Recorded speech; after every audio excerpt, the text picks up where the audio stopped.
topik, menyingkap isu, mengungkap fakta. Halo, assalamualaikum warahmatullahi wabarakatuh, Sobat Citra, sahabat bernama Sidi dan pemirsa channel YouTube Lintas Topik. Sebentar lagi kita akan memasuki bulan Dzulhijjah, dan itu berarti aroma-aroma Idul Adha dengan segala ritual yang lain akan sangat terasa.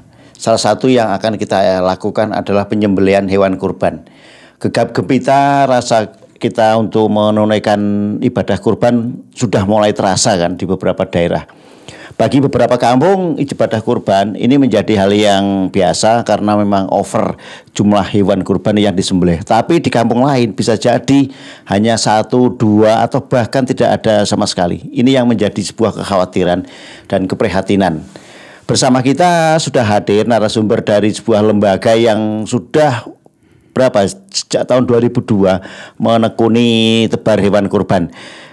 Beliau adalah Mas Hanif Rosadi, Manajer Lajis MKU BMT Marhamah Wonosobo. Assalamualaikum Mas Hanif. Waalaikumsalam warahmatullahi wabarakatuh. Mulai sibuk ngopeni kambing? Sudah mulai survei, sudah mulai nimbangi.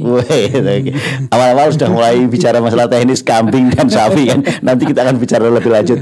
Jadi Mas Hanif ini adalah manajer Lajis MKU BMT Marhamah yang sudah tahun 2000-an lah awal beliau sudah berkiprah. Nanti akan kita kulik lebih jauh. Selain tentang Lajisnya, kita juga akan mengulik lebih dalam tentang program tebar hewan kurban yang sudah dilakukan oleh Mas Harib dan kawan-kawan ini sejak tahun 2002. Mas, mungkin bisa diceritakan di awal ini apa sih sebetulnya Lajis MKU Marhamah nih? Jadi gini, kami berdiri Las MKU itu Marhamah tidak lepas dari BMT Marhamah. Karena bagaimana juga namanya Baitul Mal wat Tamwil, BMT. Baitul Mal itu yang ngurusi sosial, Baitul Tamwil yang ngurusi simpan pinjam, Marhamah itu nama. Itu berdiri tahun 1995. Kemudian setelah itu sekitar tahun 2000-an itu dari pengurus itu terutama manajemen itu gimana namanya BMT kok Baitul Malnya nggak hidupkan itu loh. Akhirnya dia cari orang gimana untuk bergabung mengelola Baitul Mal itu sendiri. Sehingga saya diminta untuk membantu di BMT Marhamah itu ngurus Baitul Mal. Kemudian saya bergabung, pertama kali saya ditugaskan di Jakarta untuk mengikuti pelatihan manajemen pengelolaan LAS Lembaga Amil Zakat. Jadi saya ingat itu masih dikasih uang cuma 800.000 Pak tahun itu, yang 600 untuk pelatihan selama seminggu, yang 200 untuk biaya bis Sinar Jaya, PP dan makan seminggu di sana. Lu nggak di cover makan dari 600.000 itu tidak untuk mengcover konsumsi selama pelatihan? Konsumsi cuma siangnya. Itu saya harus cari kos di sana.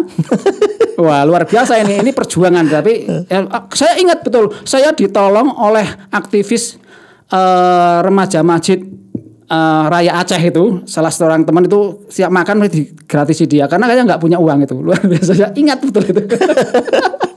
Nah, alhamdulillah setelah itu tahun 2000 saya pulang, tetap saya masih gabung di BMT, tapi semenjak itu saya jadi relawan Pak. Di Baitul Malnya itu di relawan, di LAS MKU-nya itu relawan.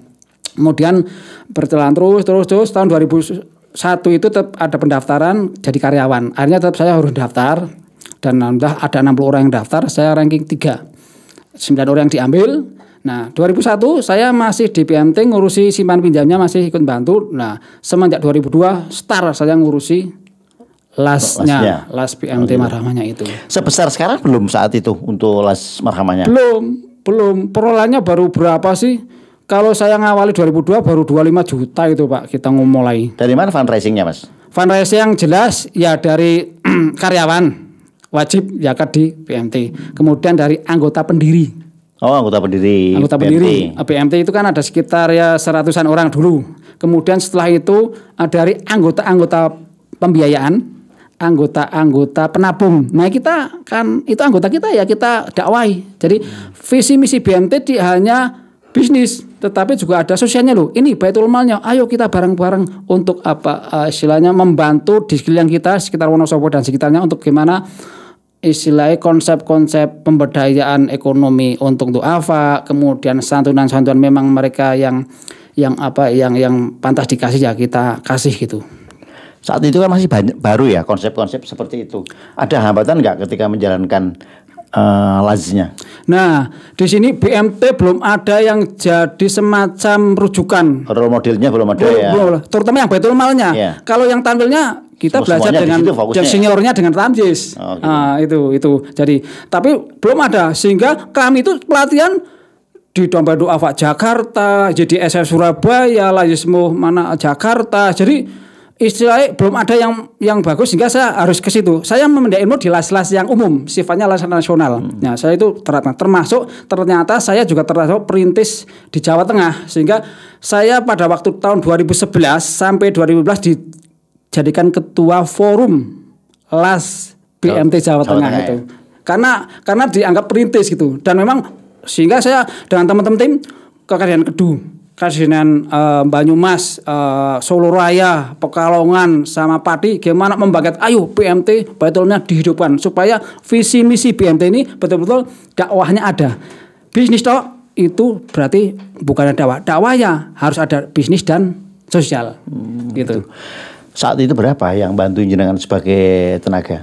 Tenaga pada waktu 2002 itu masih sendiri, Pak. Jadi saya harus ngonsep sendiri, buat program sendiri, kemudian fundraising sendiri 3 tahun belum ada fundraising sendiri, kemudian di lapangan ngerjakan kegiatan sendiri, pengelolaan keuangan sendiri, laporan sendiri, pusing juga 3 tahun sehingga saya minta tolonglah dikasih staff saya sendiri Pak karena semi otonom sehingga setelah itu kami punya staff tetapi staffnya juga nggak bisa kerjasama kelihatannya, malah dia sampai 2-3 minggu nggak masuk nggak jelas sehingga 3 tahun putus, kemudian setengah tahun itu sendiri lagi Pak.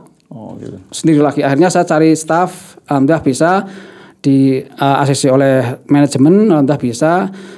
Pertama admin, yang penting admin. Kemudian yang tahun kedua, ketiga saya alhamdulillah cari sopir ambulan. Yang keempat lah yang terkait dengan bagian fundraising atau bagian funding gitu. Apa Mas kesulitannya untuk menjalankan manajemen las ini yang selama ini jenengan rasakan, termasuk diantaranya fundraising kan? Ini kan nyawanya di situ juga kan? Iya, fundraising. Sebetulnya kesulitan kita sendiri yang harus apa ya, aktif, kemudian sering koordinasi dengan manajemen supaya satu paham, satu pemikiran, satu frame, kemudian juga apa ya istilah kita harus banyak belajar dengan yang pernah ada, yang apa istilah yang terutama las-las di luar BMT itu. Jadi nek kesulitan tergantung kita yang atasi lah Pak. Kemauan yang memiliki kemauan keras untuk berjuang. Ya, akhirnya maka istilahnya kita itu hanya sifatnya berjuang, bukan pekerja tapi berjuang. Insya Allah nanti masalah-masalah akan sendiri akan istilahnya akan terselesaikan lah Pak. Gitu. Mas mulai tahun berapa las Marhamah ini artinya mulai merasakan hasilnya dari perjuangan yang jenengan lakukan? Saya merasakan itu semenjak 2013 sudah kita bisa mencapai penggalangan dana itu totalnya 1,3 M. 1,3 M setahun? Setahun itu 2013. 2012 masih 800-an juta. Nah itu kan proses bertahap. Nah, itu. Oke. Apa aja sih yang bisa dibantu dari las ini untuk para masyarakat? Jelas. Las itu nggak lepas dari Quran surat At-Taubah surat 9 ayat 60. Khusus dana yakat. Yakatlah untuk fakir, miskin, amil, kemudian mu'alaf, kemudian firikob, horim, sabilillah dan ibnu sabil. Itu ya yakat. Kemudian khusus yang kurban kan sendiri kurban. Kemudian infak kan bebas, infak agak fleksibel. Bahkan sebagian fleksibel ya. Dan juga itu bisa kita putarkan untuk pemberdayaan ekonomi.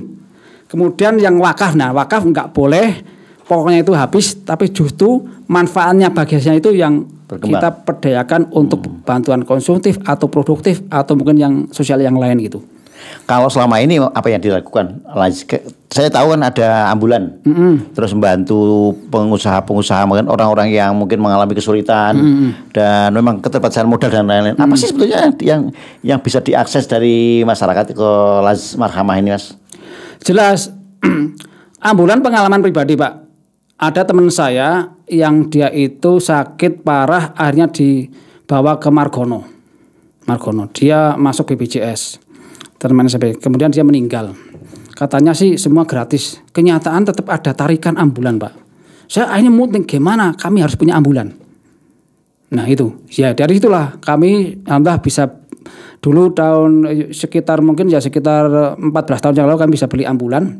Pas 2010 itu awalnya Merapi meletus itu. Kemudian kami pionir juga Pak. Jadi Jawa Tengah itu baru 2 yang punya ambulan. BMT Bima Magelang dan kami. Dan itu sekarang udah 40-an ambulan di Jawa Tengah untuk yang kelasnya BMT, itu kelas BMT. Nah itu sehingga jadi itulah. Yang penting kalau itu fakir miskin itu monggo gratis. Bahkan kadang-kadang kalau dia itu berobat ke Margono atau ke Sarjito itu kadang-kadang makannya kita jamin Pak di jalanan karena memang dia nggak punya saung karena dia harus rutin kontrol dan sebagainya gitu. Kalau orang yang mampu, tolonglah infak ada per kilometernya. Kalau memang dia kebetulan kita potong lagi untuk subsidi silang sifatnya gitu. Iya karena kan. Kalau dikatakan kemarin waktu saya liputan dengan sopirnya Pak Syukur itu kan ada kelas BPJS istilahnya. Dan kebetulan pemakai mayoritas kan dari kelas-kelas itu kan. Kalau kelas mampu ya mereka nggak pakai ke ambulan jenengan lah berarti kan kayak gitu. Memang dibutuhkan sebuah subsidi silang. Kemudian untuk usaha dan lain-lain. Nah usaha gini Cak.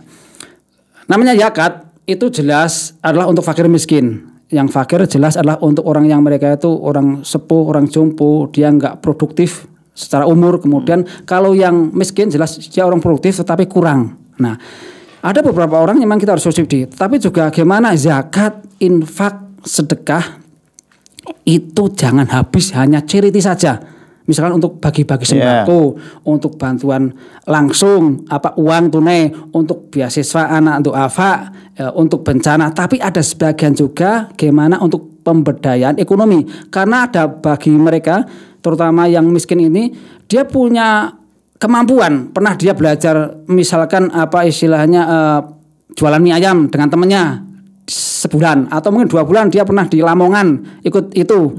Nah, dia punya pengalaman itu, tapi dia nggak punya modal, kemudian nggak punya jaminan kalau dia pinjam di tampilnya BMT-nya atau mungkin bank-bank atau koperasi umum itu nggak bisa. Sehingga ini tugas Baitul Mal atau LAS MKO-nya itu harus membantu mereka itu. Atau juga orang-orang yang horim, orang yang bangkrut, orang bangkrut sampai miliatan itu kalau utang lagi ke bank atau mungkin ke BMT atau koperasi yang lain kan dia nggak dipercaya lagi Pak karena dibangkrut asetnya itu nggak nutup ora cukup itu loh Pak sehingga ya ini tugas LAS MKU tugas LAJIS-nya itu untuk membantu mereka itu gimana mereka yang nggak bankable istilahnya gitu. Mas pernah ada kisah nggak sih yang mungkin spektakuler yang pernah dibantu dari LAS Marhamah ini? Ada beberapa yang sekarang jadi miliarder. Oke, itu sebagai sebuah kisah inspirasi Banyak sih beberapa. Karena kami sudah meneliti sekitar 150-an itu yang berhasil sampai lebih 5 tahun adalah sekitar 25% Pak dari yang kami bantu itu. Nah, itu salah satu itu kebetulan dia teman saya, satu kawan saya, dia pernah jadi murid saya di TPQ. Kemudian dia usaha sembako. Udah bagus Pak, 15 karyanya, armadanya 4, dia sembakonya dia keliling ngeter-ngeter ke itu Pak, dulu sekitar 8 tahun yang lalu, 10 tahun yang lalu gitu. Dia bangkrut, kemudian setelah bangkrut, dia bangkrutnya 2,5 M Pak. Ninggal hutang 2,5 M. 10 tahun yang lalu gitu. Akhirnya dia hijrah, asetnya nggak nutup untuk bayar utang itu nggak bisa. Hanya dia hijrah. Saya pantau sampai sebagai gurunya tak pantau terus, tak dekati di sana. Dia jualan es degan, kemudian es degan sama itu juga es duren, tapi bangkrut juga karena karena kontrakannya habis dinaikkan dia nggak bisa bayar, kemudian jualan kerupuk juga. Akhirnya suatu saat dia ngetuk sama saya, Pak tolong Pak, saya kasih modal cuma 12-an juta itu. Tak kasih 12 juta. Untuk apa? Saya untuk membuat modal bumbu-bumbu. bumbu-bumbu racikan itu, sasetan itu. Oke. Kemudian ada temennya dari Semarang ini yang meminjamkan mesin, tapi dengan syarat harus beli plastik di sana untuk sasetan itu, untuk sasetan itu. Kemudian untuk modal kami ini untuk beli bahan bakunya, terutama kami buat namanya tabura. Tabura itu ya istilahnya bumbu masak instan. Bumbu masak instan. Tabur itu kan. Tabur itu terutama yang disinilah santan instan itu. Alhamdulillah berhasil. Kemudian dia dulu awalnya cuma 5 karyawan, sekarang jadi 80-an, dan dia juga merger dengan teman-teman kegiatan di namanya TGN, itu dengan ada orang yang pernah bangkrut di cincin, kemudian itu kerjasama dengan orang yang pernah istilahnya nyalon nggak jadi, ada 3 orang serangga itu, dia sekarang luar biasa aslinya melihatan, dan alhamdulillah sampai sekarang dia termasuk jadi donatur kami. Korban ini udah ngasih 1 sapi harga 25 juta, kemarin baru transfer. Kemudian juga pernah kami minta supaya mantu Semarak Muharram, kami juga aktif di kegiatan Batku TPG.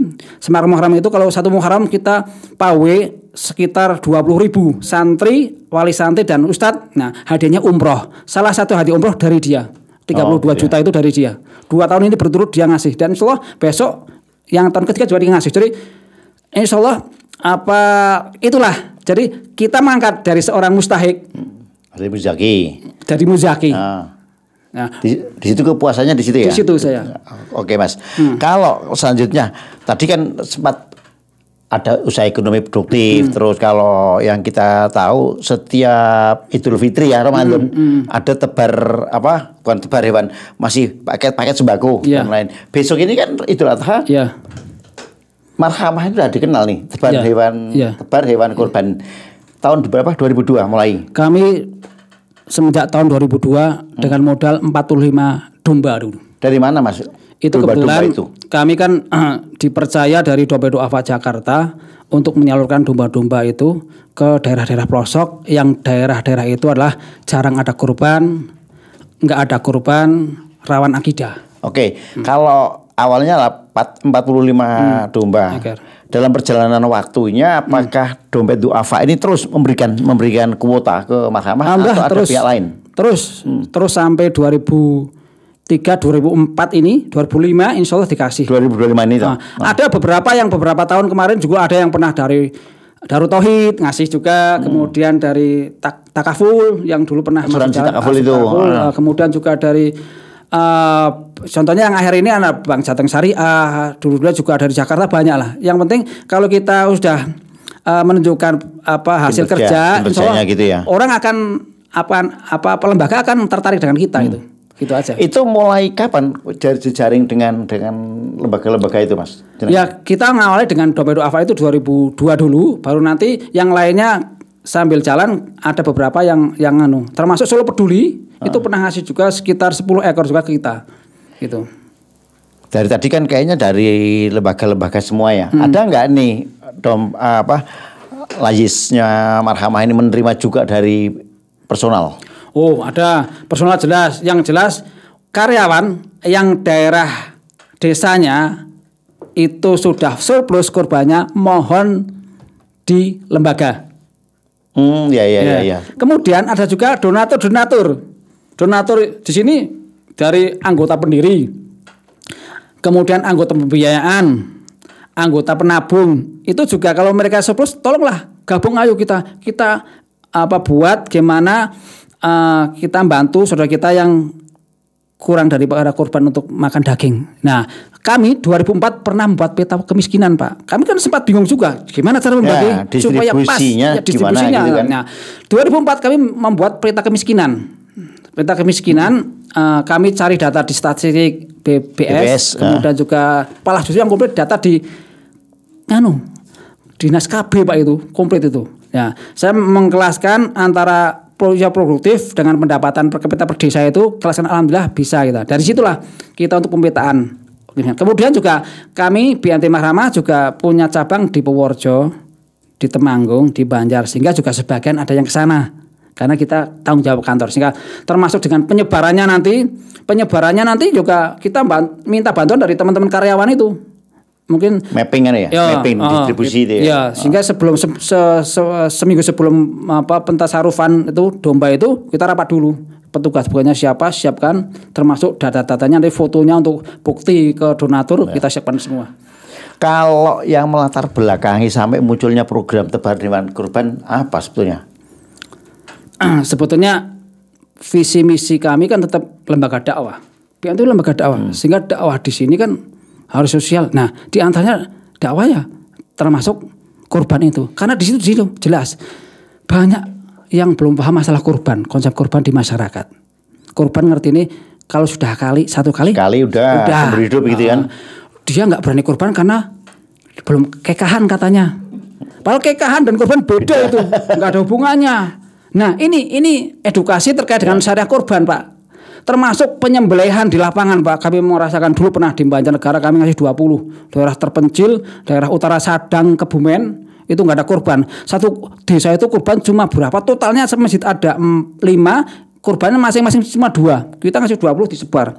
Maaf, kami juga dari Jakarta datang kebetulan. Saya ingin mendampingi yang donatur itu, salah satu donaturnya itu. Begitu cara penyembelihannya itu tidak syar'i, Pak. Karo guyon.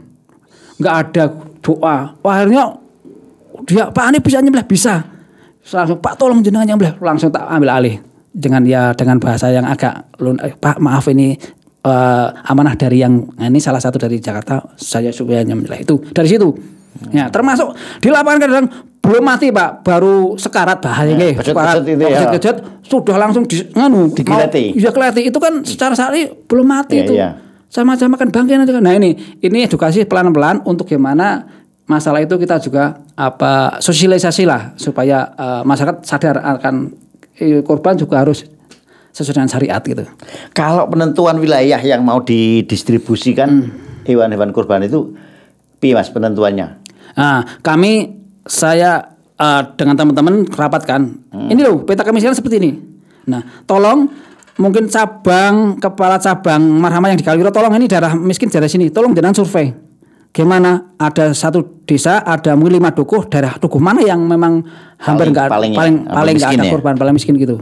Itu caranya gitu. Jadi BMT Marhamah ini terutama las MKO-nya untuk korban jangan sekali kalau itu nasabahnya banyak, karena nasabahnya bagus-bagus bahasa orang bank itu atau anggotanya orang dalam, jangan, tapi memang karena membutuhkan. Nah, itu. Jadi mindsetnya dakwah, mindsetnya ibadah. Jangan masnya bisnis.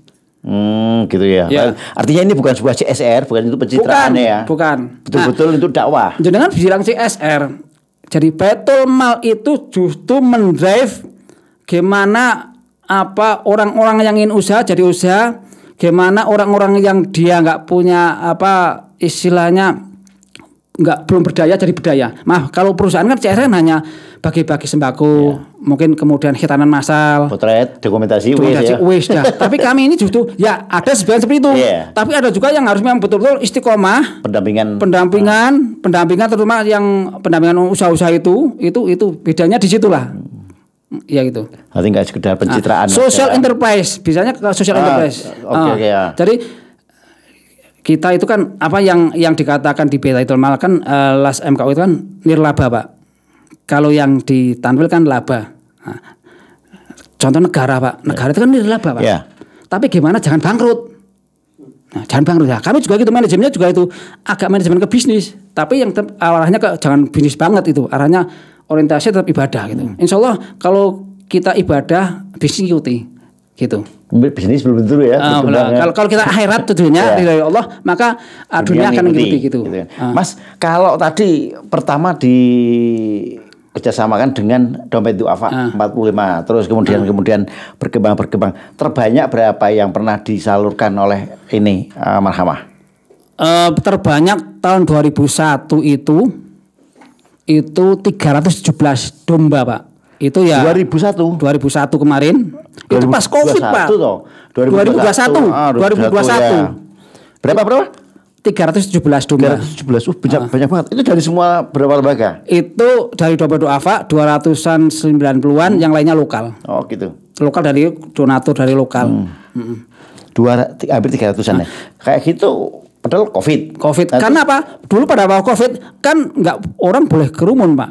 Sehingga orang-orang Jakarta donatur itu bingung, dilempar ke daerah itu. Rezekinya. Oke. Itu terbanyak ya? Ya terbanyak. Gitu. Kalau sapi terbanyak tahun 2013. Oh, itu cuma 18. Enggak cuma domba nih. Enggak. Kami kan dulu Pak, tahun 2006 saya mikir, kok kita hanya menerima saja. Akhirnya saya protes. Teman-teman ayo di DPRD kan, ayo kita harus korban juga. Masa kita hanya menerima saja? Kita woro-woro korban. Cuma channeling deh. Iya. Ya akhirnya mulai karyawan sehingga 2006 kita korban 1 sapi mulai itu.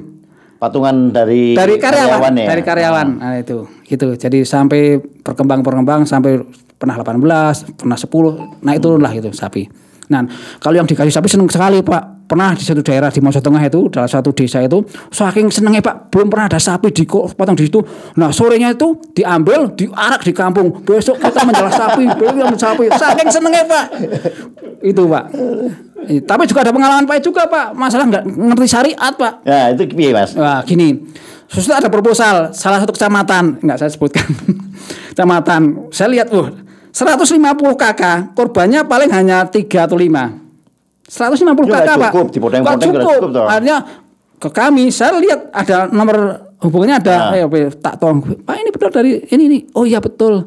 Pak tolonglah itu korban kami hanya segitu, belum ada korban sapi. Oh ya, insya Allah kami ada dana untuk korban dan insya Allah paling enggak saya ngasih 10 sampai 15. Saya insya Allah bisa. Domba ya. Domba. Tapi dia bilang yang ke kami, Pak tolong tapi ada syaratnya. Syaratnya apa Mas? 1, yang korban harus ngasih uang 100.000. Untuk apa? Untuk operasional. Berapa? 100.000. 100.000. Padahal jenengan menjanjikan berapa? 15. Berarti 1.500.000. Untuk operasional nyembelih, untuk syukuran lah. Oh ya, saya masih terima. Yang kedua, Pak, ini yang dari kami ini panitia minta diberikan payung 15 juga. Nah, payung untuk apa, Pak? Untuk mayungi pada waktu nyembelih. Itu kan enggak ada ketentuan apa. Pak, kalau hanya mengpanasin atau kudanan nanti tak kasih belikan terpal saja. Di situ kan gantian nanti kan bisa lah. Enggak Pak, itu harus. Lah kalau enggak harus enggak berani saya. Nanti saya ditanyakan pekorban, maaf ya secara syariat enggak ada itu Pak. Jadi dia enggak mau, udah saya enggak mau. Terus terang saya enggak mau. Saya tolak. Gitu. Situ. Pernah mengalami hal itu ya. Tapi kalau misalnya daerah-daerah paling ekstrim yang pernah disebar dari Marhamah yang mana? Saya pernah dengan teman-teman membantu di daerah Wadah Lintang itu, Erorjo itu naik kiri. Itu perbatasan dengan apa istilahnya Purworejo itu enggak ada sinyal, Pak. 60 kakak, korban paling 1-2. Kita ngasih kerjasama dengan salah satu lembaga dari Surabaya ngasih 50 ekor. Tapi yang disembelih itu 10 karena kan cuma 60 kakak. Yang lainnya kita kerjasama dengan Pak RT supaya RT yang di bawah juga yang sedikit itu naik ke atas yuk. Nanti kita kasih dagingnya. Nah itu Mas, untuk mengcompare artinya gini loh. Kalau warganya sekian, nanti bantuan hewanya sekian. Itu dihitung nggak? Dihitung. Ada nggak skill macam kayak over itu loh? Ya, makanya saya kalau dari teman-teman cabang tolonglah berapa komplit nanti daerahnya mana, kakaknya berapa, korban rata-rata sebelumnya berapa. Udah pernah ada sapi atau belum? Tanya. Kalau sapi insya Allah 1 banding 1 sapi. Ya kalau sekarang ya 100 kakak lah. Oh 100 kakak kalau bisa 1 ekor sapi ya. Domba ya 10 kakak. Itu sebenarnya belum banyak juga. Tapi kalau misalkan 1 sapi kakaknya cuma 90 ya alhamdulillah lebih bagus gitu loh. Lebih pantas kan. Itu minimal 1 titik berapa domba yang diberikan? Sesuai dengan kakaknya. Gitu. Terendah kepada berapa Mas yang sudah pernah diberikan? Ya saya lihat kakaknya dulu. Kalau ada yang 10, 15 tergantung kakaknya itu. Tanggapan dari masyarakat ketika mereka tidak pernah ada korban sebanyak itu tiba-tiba menerima 10 sampai 15 ekor domba ini kan luar biasa Mas. Senang sekali. Nah iso rutin. Rutin tiap tahun. Maaf juga pernah ada kejadian. Jadi kami pada waktu itu kan ada pilbub itu. Kan panas itu isu politik. Dikira itu politis. Wah. Ternyata apa? Udah kita akan nyembelihnya di satu kemudian kita sudah ngasih pakai kresek itu Pak. Ada 50 kantong kresek. Ditolak Pak sama perangkatnya. Tapi warga minta Pak, mriki mawon Mas, mriki mawon. Ternyata apa? Perangkatnya yang nggak suka. Akhirnya tetap kita kasihkan. Akhirnya ada teman saya, Pak, ini tidak ada bau politik. Kami itu nggak lihat bendera apa, organisasi apa, partai apa. Yang penting itu kemanusiaan. Ini dakwah. Ini nggak lihat ke masalah itunya. Jadi alhamdulillah akhirnya diterima Pak. Walah yang salah satu perangkat desa itu dikonyo-konyo sama masyarakat. Oh, masyarakat butuh mau terima, tapi ada pertimbangan dikira ada aspek politis karena di situ itu ya. memang panas pilbub itu. Oh gitu. Kalau nyembelihnya berarti di desa di mana hewan itu dibagikan ya? Iya, seringnya di situ Pak. Karena biar rame-rame royongan supaya kita juga hemat biaya operasional. Termasuk mensiasati gini Pak. Jadi gini, Pak, kami ini ingin kurban sapi. Oh, kami belum pernah seperti. Kami udah siap 2 orang nama. Oke. Berarti kurang 5. Kurang 5. Kami carikan donatur. Oh iya. Di situ. Iya. Nah, hak donatur tetap nanti sambil kita ambil tak kasihkan ke rumah. Nah, nanti juga di situ foto Pak. Foto sebelum disembelih, berdiri, pas disembelih. Nanti ada laporan tanda tangan dari panitia, Pak Kepala Desa atau RT atau panitia korban. Nah, berarti kan lebih, makanya untuk menjaga istilah kepercayaan donatur seperti itu Pak. Kalau para donatur ataupun mungkin yang dari lembaga-lembaga tersebut, mereka berhak untuk mendapatkan daging nggak? Oh, berhak Pak. Makanya karena Bu Pak besok minta sampel nggak? Oh, minta rata-rata minta. Jakarta enggak, tahu dari kelas. Atau mungkin dia, Pak, jatah saya untuk si A, keluarga yang di sini, atau untuk anak-anak yatim, ya itu tak kasihkan. Pokoknya satu sampel itu dibagi 7 kalau sapi itu kan. Kemudian juga nanti tak kasih istilahnya paling enggak 3 lah. Balungan kan seneng orang balungan itu, ke separuh itu. Yang penting jangan sampai lebih dari 1/3. Itu hak korbannya itu. Gitu. Kalau hewan-hewan itu didapatkan dari mana? Kan nggak mungkin kiriman dari Jakarta. Atau bahkan pernah dari Jakarta langsung? Tidak, dari sini aja. Pemberdayaan ekonomi. Jadi lokal kita nanti beberapa kelompok tani kambing, domba. Nah, kita berdayakan, kan kami memeliharakan 3-4 bulan sebelum Dzulhijjah ini, sebelum Ramadan. Ini sudah ya. Oh, sebelum Ramadan itu sudah belanja, udah persiapan. Ada kelompok. Nah, kita kasihkan ke situ dan ada biaya nanti operasional. Jadi gitu. Jadi insya Allah ada pemberdayaan ekonomi di situ. Yang jelas membantu pemerintah. Yang kedua stunting kan, kita termasuk stuntingnya besar Pak di Wonosobo. Nah itu kan gizi masyarakat juga membantu gitu. Itu. Nah, kemudian juga dakwah syariat. Jadi istilah dakwahnya di situ Pak. Manfaatnya di situ. Otomatis maaf ya, PMT Mahram berkibar, otomatis berkibar sendiri lah. Ya, paling tidak itu semacam kayak ini ya, promosi dari mulut ke mulut, dari mana dari mana kayak gitu kan. Tapi Mas, kalau misalnya pemilihan hewan kurban itu kan jenengan sampaikan tadi sebelum Ramadan sudah ada. Si dipilih enggak apa Mas? Yang jelas kita belajar dengan syariat. Ya, jadi kalau kami dari Jakarta itu kan mainnya bobot. Bobot, jadi nanti bobotnya nggak standar itu didis, nggak boleh. Jadi kalau yang ada kelas 3 kelas. Yang kelas standar ini mini bobot sekitar 23 sampai 25 kilo. 23 sampai 25. Itu terus? yang standar. Kemudian yang medium 26 sampai 28. Nah, kalau yang premium itu 29 sampai 32 gitu. Jadi itu nanti juga harganya beda. Jadi gitu. Supaya karena kalau kita di road harus pukul rata kan sulit Pak cari kami sehingga seperti itu. Jadi insya Allah tahun ini kita dapat 150 yang kelas standar 50, medium 50, premium juga 50. Dan insya Allah ada lokal, tambah sapi dari lokal juga. Kalau ada pembagian tadi ya yang standar, medium sama premium. Nanti untuk distribusinya dicampur, dimix atau gimana? Dicampur Pak, dicampur. Kadang-kadang juga perintahnya dari pusat ini kan ini nanti yang dari desa ini kan kita juga setor calon penerima Pak. Desanya mana, kakaknya berapa. Nah, ini yang desa ini pakai ini kelasnya ini, kelas ini sudah dari pusat. Artinya kayak jenengan dan teman-teman di Marhama ini hanya menjalankan ya ketika ada request dari lembaga itu kan. Bahkan nanti donatur yang Jakarta itu ngecek nanti rencana korban jenengan dombanya sembelih di situ, dia tahu udah. Transparansinya di situ sampai di situ Pak. Dari mana Mas? Kalau mereka tahu? Ya mereka data cari ke kantor pusat Jakarta Pusat.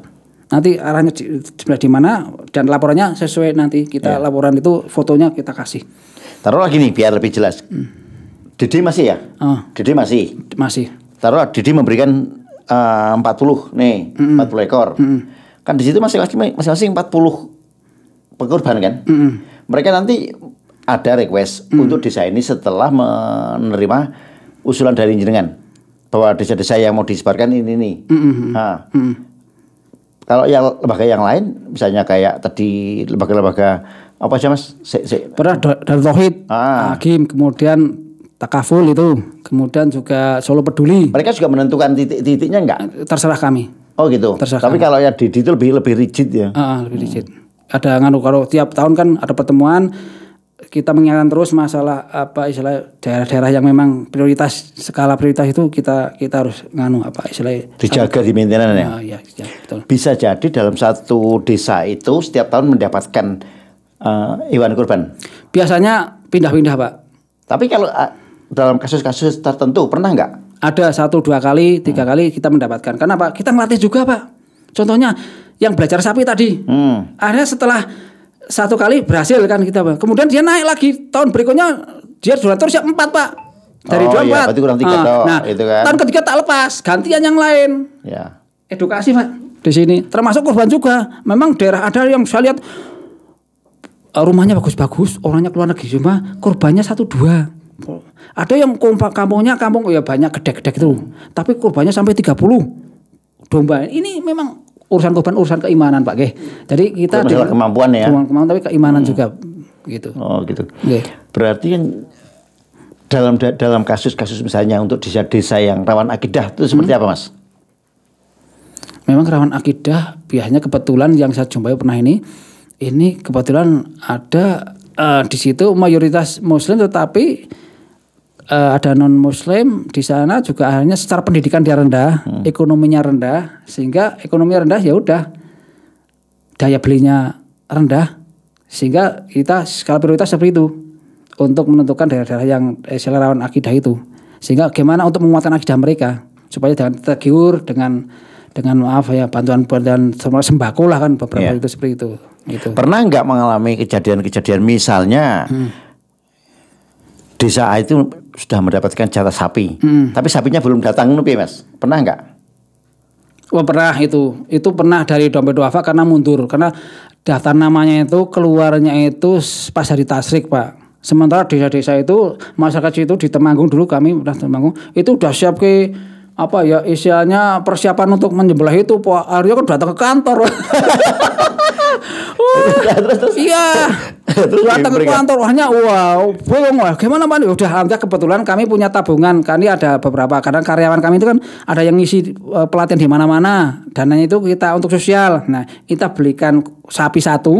Kemudian atas nama karyawan-karyawan yang biasa ngisi itu kita kasihkan ke situ. Alhamdulillah rada untuk mengobati. Ya. Wah, hari tasik terakhir turun Pak alaminya.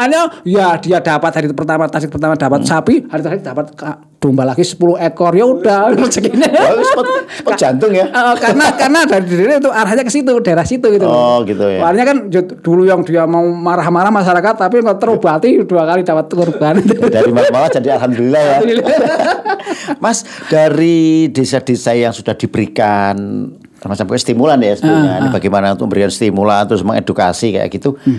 Tahun-tahun berikutnya ada peningkatan nggak dari kemandirian mereka? Alhamdulillah rata-rata banyak yang meningkat, Pak.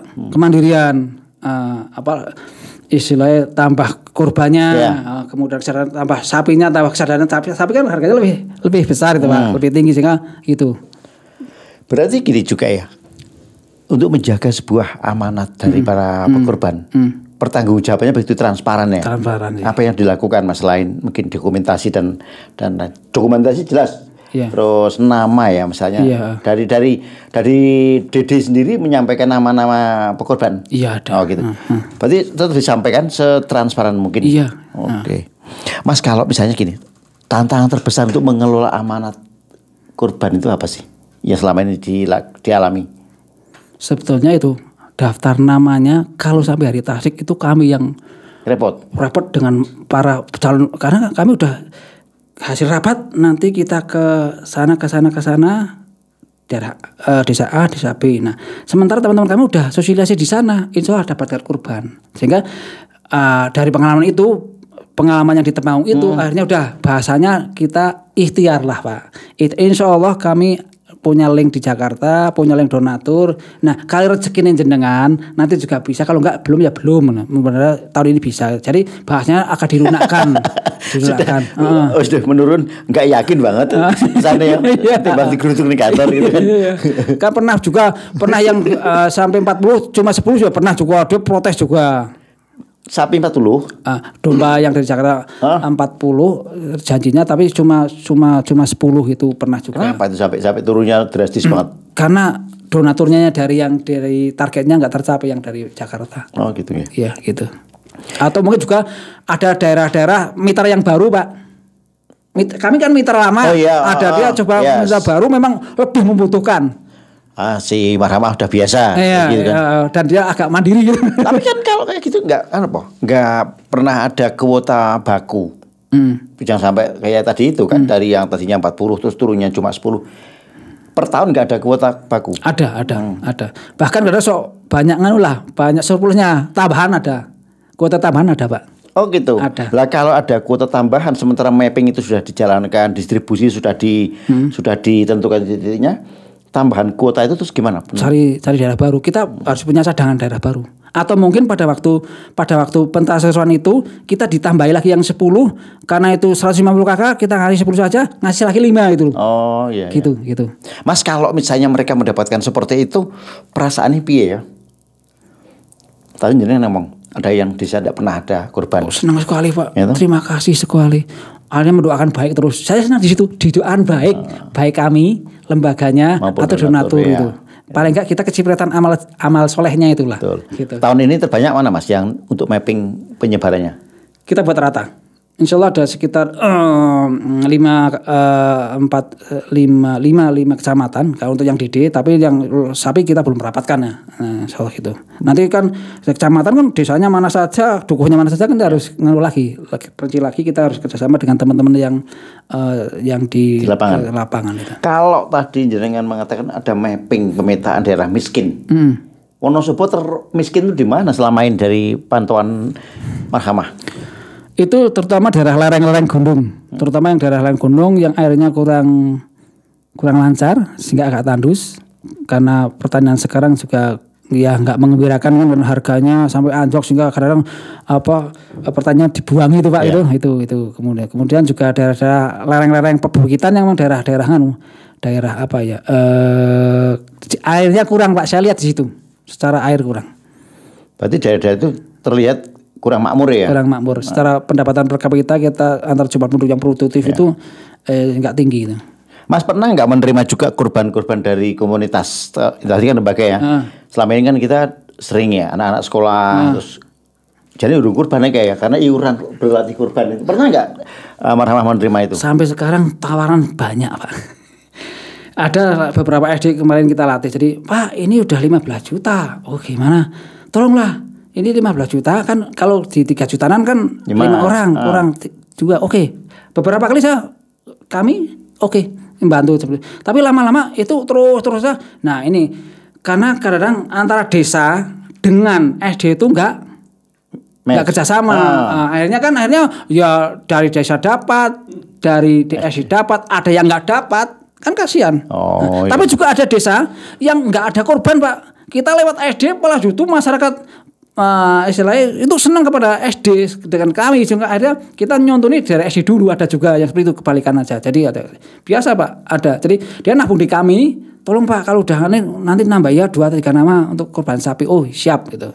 Selagi itu untuk edukasi lah. Lama-lama harus mandiri Pak.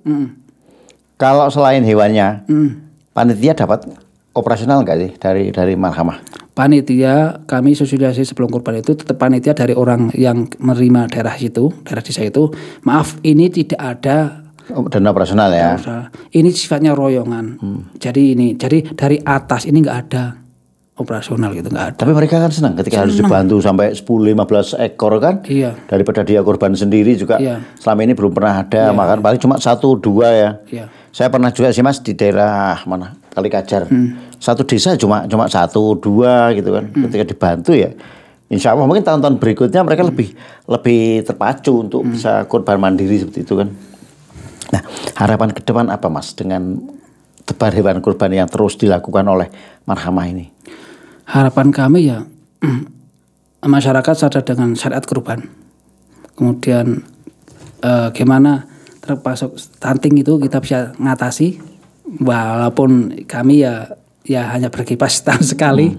Kemudian juga ada pemberdayaan ekonomi di situ untuk kita beli domba sapi di sekitar situ, kita sembelih di situ, itu kan membantu ekonomi juga. Sehingga ke depan itu betul-betul korban ini, pengertian korban secara syariat hanya sekali seumur hidup itu hilang. Oh nyurung korban nek urung mbak mau korban kalau belum kakek nenek ini seperti betul-betul ada edukasi seperti itu ya. Iya itu. Harapan kami seperti itu. Ada pencerahan ke yang lebih baik itu. Tapi edukasi itu caranya media yang dipakai apa Mas? Ya pada waktu kita sebelum kurban sosialisasi pentasarupan hewannya itu sebelum itu ya. Bahkan itu kemarin beberapa kali kalau dengan BMT, forum BMT kita ngundang tim Juleha. Oh iya. Kemarin kita udah undang juga Juleha ke sini kan. Kebetulan saya bendahara Juleha juga. Anak anggota ini siapa? Pak Nur. Iya. Kemarin kita udah Pak Nur juga ke sini tentang Juleha gitu kan. Nah, paling tidak tadi jenengan mengatakan bahwa di desa ada yang enggak semua desa sih, tapi ada beberapa desa yang mungkin cara penyembelihnya aja belum memenuhi syariat. Itu ya juga terus dijadikan sasaran edukasi ya. Iya. Mas kok bisa sampai segitu mereka tidak memahami syariat penyembelihan tuh piye Mas? Yang saya amati dia itu ngerti nih wong sepuh dituakan dan pinter ngeleti cepet karena punya ilmunya itu tok. Nah ilmu syariat nggak punya. Oh ya karena kebiasaan. Ya kebiasaan. Dia memang kadang-kadang bantu di palon atau di mana yang istilahnya kadang-kadang ada bahasanya yang desa kan wedhus mendem akhirnya disembelih kayak sing biasa nyembelih itu. Nah, iya. Gitu. Oh. Tapi dengan edukasi seperti ini pengalaman jenengan ini kan sudah 2002 sampai sekarang hampir 23 tahun besok 23 ya. Tahun, betul. Pengalaman jenengan gimana? Perubahan sikap dari masyarakat khususnya dalam ini penyembelihan secara halal. Alhamdulillah baguslah Pak perkembangannya. Jadi terkait dengan halal termasuk juga edukasi yang lain ya Pak. Contohnya saya belajar di sini dengan keluarga kami sendiri, terutama mertua. Kami dulu Pak edukasi ke keluarga kami. Begitu kurban satu kali saya ojok-ojok itu kurban, baru itu enggak kurban lagi Pak, mboten kurban. Ngerti ini satu. Wis ngene ya. Iya. Alhamdulillah semangat sekarang udah rutin, bahkan kemarin pernah kurban keluarga satu sapi. Nah setelah itu saya nggak pernah kurban di situ lagi di desa kami. Dulu awalnya hanya satu domba, sekarang udah ada sapi dan sebagainya gitu. Ya. Itu bagaimana sih memberikan edukasi ke masyarakat tentang masalah kurban? Bahwa kurban itu tidak hanya sekali, tapi kalau misalnya bisa setiap tahun terus kan, karena ini bentuk ketakwaan kita ya.